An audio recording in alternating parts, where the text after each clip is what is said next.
फरवरी 2026। क्या उत्तर भारत में फिर आएंगे मजबूत वेस्टर्न डिस्टर्बेंसेस? क्या मुंबई में प्री मॉनसून गतिविधि शुरू हो जाएगी? क्या एमजेओ और आईओडी मिलकर भारत के मौसम की दिशा बदलने वाले हैं? आज हम करेंगे पूरा वैज्ञानिक विश्लेषण, डेटा के आधार पर, बिना किसी सनसनी के। नमस्कार, आप देख रहे हैं साइक्लोकास्ट इंडिया, भारत का पहला मौसम स्टार्टअप, जहां हम देते हैं सटीक, डेटा आधारित और वैज्ञानिक विश्लेषण। फरवरी 2026 के इस मासिक आउटलुक में हम 3 मुख्य वैश्विक संकेतकों को समझेंगे: एमजेओ, आईओडी और ईएनसो बैकग्राउंड, और फिर बताएंगे कि इनका भारत के अलग अलग क्षेत्रों पर क्या प्रभाव पड़ेगा।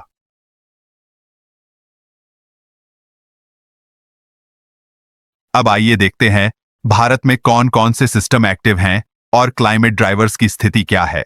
इस समय वैश्विक स्तर पर जो सबसे महत्वपूर्ण अल्पकालिक चालक सक्रिय है वह है एमजेओ, यानी मैडन जूलियन ऑसिलेशन। वर्तमान फेज डायग्राम के अनुसार एमजेओ फेज 2 अर्थात इंडियन ओशन फेज में मौजूद है और इसकी एम्पलीट्यूड कमजोर से मध्यम स्तर की है। फेज 2 में होने का अर्थ है कि भारतीय महासागर क्षेत्र में संवहन यानी कन्वेक्शन सक्रिय है।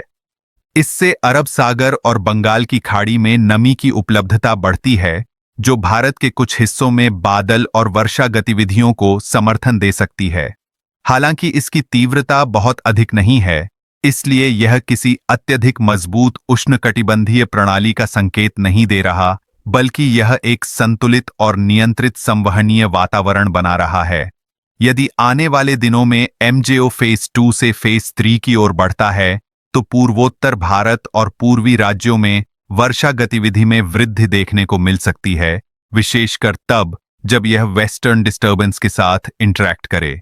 अब बात करते हैं आईओडी यानी इंडियन ओशन डिपोल की। वर्तमान में आईओडी न्यूट्रल स्थिति में है। पश्चिमी और पूर्वी भारतीय महासागर के बीच तापमान का अंतर अभी संतुलित है। इसका अर्थ है कि यह फिलहाल भारत के मौसम पर कोई अत्यधिक सकारात्मक या नकारात्मक प्रभाव नहीं डाल रहा। आईओडी आमतौर पर अप्रैल के बाद सक्रिय रूप से विकसित होता है, इसलिए फरवरी महीने में इसका प्रभाव सीमित रहेगा।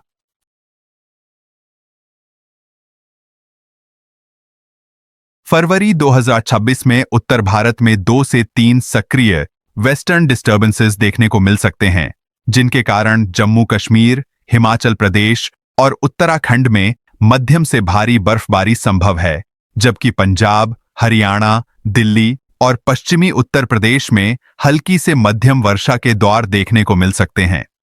अत्यधिक ठंड की स्थिति अब कम होती जाएगी और महीने के अंत तक दिन के तापमान में क्रमिक वृद्धि होगी। उत्तर पश्चिम भारत जैसे राजस्थान और गुजरात में अधिकांश समय मौसम शुष्क रहेगा। हालांकि किसी मजबूत वेस्टर्न डिस्टर्बेंस के प्रभाव से उत्तर और पूर्वी राजस्थान में हल्की वर्षा की संभावना बन सकती है। गुजरात में तापमान धीरे धीरे बढ़ना शुरू होगा। महाराष्ट्र, विशेषकर मुंबई और कोंकण क्षेत्र में महीने के पहले भाग में शुष्क और सुखद मौसम रहेगा, लेकिन महीने के दूसरे भाग में आंतरिक क्षेत्रों जैसे विदर्भ और मराठवाड़ा में गरज चमक के साथ हल्की प्री समर गतिविधियां शुरू हो सकती हैं। मुंबई में भारी वर्षा की संभावना नहीं है, लेकिन आर्द्रता में वृद्धि महसूस की जा सकती है। पूर्वी भारत में बिहार, झारखंड और पश्चिम बंगाल में 1 से 2 हल्के वर्षा दौर संभव हैं, विशेषकर यदि वेस्टर्न डिस्टर्बेंस की ट्रफ लाइन बंगाल की खाड़ी से इंटरैक्ट करे। ओडिशा में अधिकांश समय शुष्क स्थिति रहेगी। पूर्वोत्तर भारत में एमजेओ फेज 2 की वजह से सामान्य से अधिक बादल छाए रहने और वर्षा की संभावना रहेगी। असम, मेघालय और अरुणाचल प्रदेश में गरज के साथ वर्षा की गतिविधि बढ़ सकती है। दक्षिण भारत में केरल में हल्की छिटपुट वर्षा संभव है, जबकि तमिलनाडु और कर्नाटक में तापमान बढ़ना शुरू होगा और महीने के अंत में आंतरिक क्षेत्रों में आइसोलेटेड थंडरस्टॉर्म एक्टिविटी देखी जा सकती है। कुल मिलाकर फरवरी 2026 एक संतुलित संक्रमण महीना रहेगा। न अत्यधिक ठंड, न अत्यधिक वर्षा। वेस्टर्न डिस्टर्बेंसेस सक्रिय रहेंगे। पूर्वोत्तर में वर्षा सामान्य से थोड़ी अधिक रह सकती है और मध्य एवं पश्चिम भारत में गर्मी की शुरुआत के संकेत मिलेंगे। एमजेओ का मूवमेंट इस महीने का मुख्य अल्पकालिक चालक रहेगा, जबकि आईओडी फिलहाल न्यूट्रल है। अगर आप चाहते हैं सटीक, वैज्ञानिक और निष्पक्ष मौसम विश्लेषण, तो अभी साइक्लोकास्ट इंडिया को सब्सक्राइब करें, वीडियो को लाइक करें और कमेंट में बताएं कि आप किस शहर का विस्तृत पूर्वानुमान देखना चाहते हैं। हम लेकर आएंगे डेटा, मॉडल और वास्तविक विश्लेषण बिना किसी अतिशयोक्ति के। धन्यवाद, सुरक्षित रहें और मौसम की हर अपडेट के लिए जुड़े रहें साइक्लोकास्ट के साथ।